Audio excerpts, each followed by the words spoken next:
because it meant taking an oath to the Trinity, which he regarded as a vile heresy from the whore of Babylon, the Church of Rome. He wanted to keep all Catholics out of the university.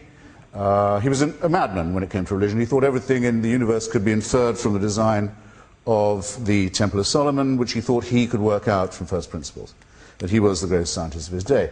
Alfred Russel Wallace, Darwin's great collaborator and perhaps forerunner, was never happier than at spiritualist seances with ectoplasm. Joseph Priestley, who we think effectively discovered oxygen, believed in the phlogiston theory. Francis Crick, who discovered with James Watson the double helix, thought, as Newton did, that human life probably came to Earth as the sort of semen on the end of the comet's tail, or the meteor's tail. We were seeded from the... his colleague James Watson has recently proved himself to be a pseudo-scientific racist.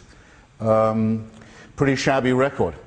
There is absolutely nothing in science that prevents you from being a crackpot, a racist, a nutbag, an eccentric, a pseudo-scientist as well. That's the way we're made. Not until Albert Einstein does one get pure mind, more or less pure mind, and more or less pure humanism. And even he was very soft on Joseph Stalin and the Soviet Union. Okay, we're getting a lot of good questions from around the country, and so we're going to go to those questions, and also from the audience. And I think, Ben, you have those questions. I have quite a few questions here. I'll ask you this first, Jay. May I call you Jay? Yes, please. What is the purpose of life, and what are we living for?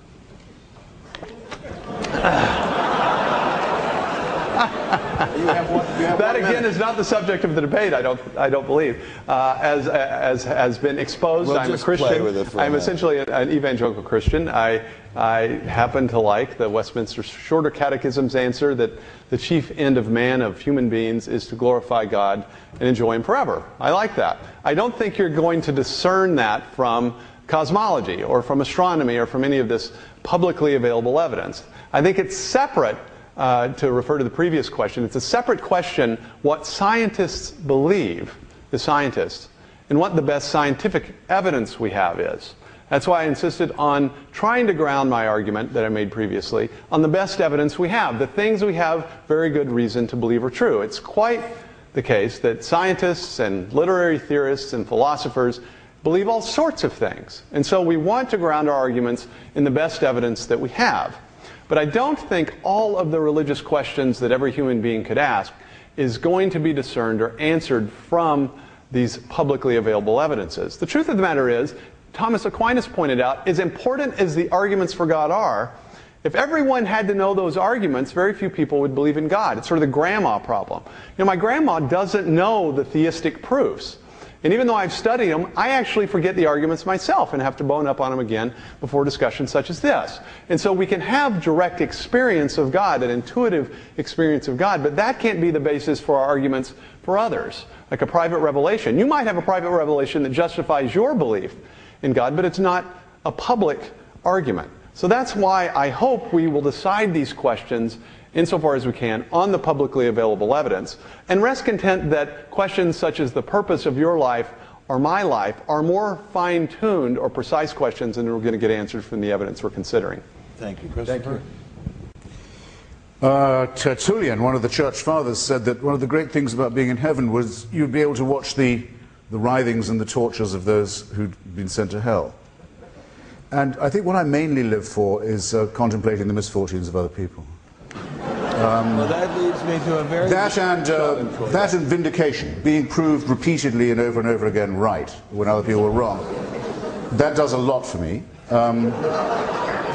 But raising the sights just a fraction, I'd say that to me that what matters most is the pursuit of happiness, in the words of our greatest founding father, and the pursuit of liberty, freedom. And that these things are incompatible, completely incompatible with the worship of an unalterable celestial dictator. Someone who can watch you while you sleep and convict you of thought crime, and whose rule cannot be challenged, and who's the big brother whose eternal reign may not be disputed. That makes the concept of the pursuit of freedom and happiness completely negative, negates it.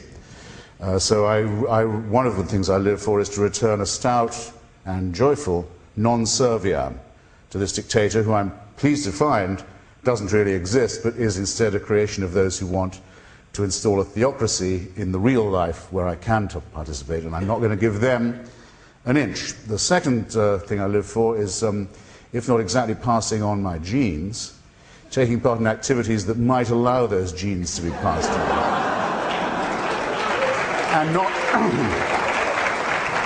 And not scorning the three delightful children who are everything to me and who are my only chance of even a glimpse of a second life, let alone an immortal one. And I'll tell you something, if I was told to sacrifice them to prove my devotion to God, if I was told to do what all monotheists are told to do, and admire the man who said, yes, I'll gut my kid to show my love of God, I'd say, no, fuck you.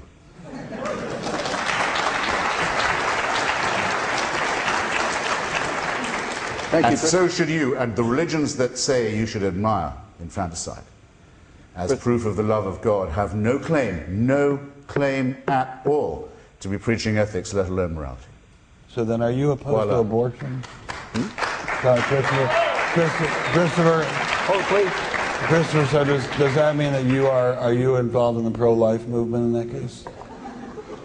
I believe that the concept unborn child is a real concept, yes. And I've had a lot of quarrels with some of my fellow materialists and secularists on this point. I think that if the concept child means anything, the concept unborn child can be said to mean something. And actually all the discoveries of embryology, which have been very considerable in the last generation or so, and of viability, appear to confirm that opinion, which is, I think it should be innate in everybody, is innate in the Hippocratic Oath, is instinct in anyone who's ever watched a sonogram, and so forth. So yes is my answer to that.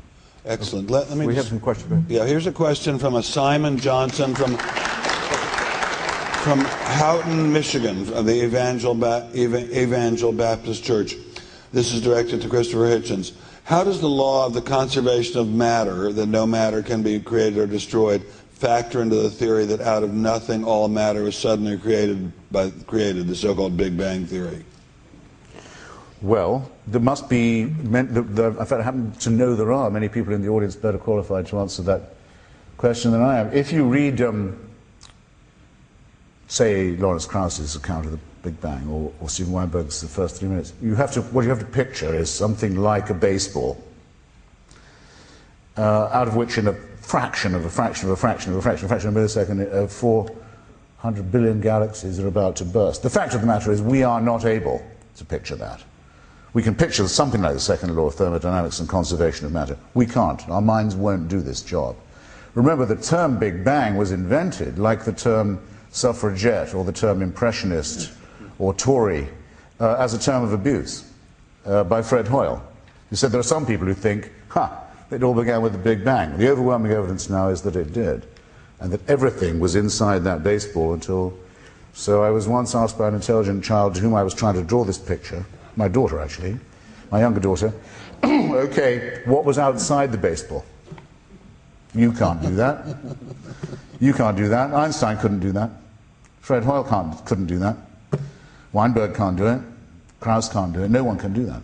Maybe Jay Richards. But I yield the floor. But I think anyone who's willing to make a leap of faith might possibly do it. So I yield the balance of my time to... Yeah, and of course we both agree, obviously, on the veracity of Big Bang cosmology. I mean, an implication of Big Bang cosmology, you can just sort of think of it as running back the tapewords on cosmic time, so that there's a point, sometime in the finite past, as it has been put, in which all of space and matter are compressed into a point of infinite density in zero volume. That's the picture to which Arno Penzias responded. Penzias was the co-discoverer of the cosmic background radiation, that this is what he would have been led to expect by the 5 books of Moses. Now, Penzias is a Jew. He believes in God.